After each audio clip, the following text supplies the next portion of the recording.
started out with a plan for a neo-Gothic church, although he gradually incorporated his own unprecedented building solutions.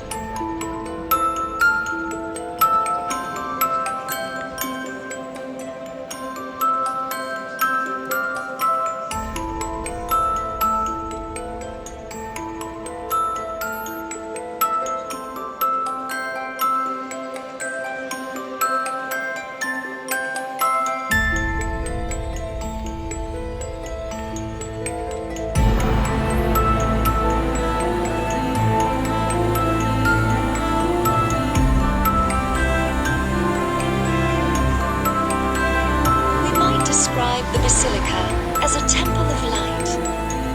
The light pours abundantly through the large windows and the skylights set into the vaults.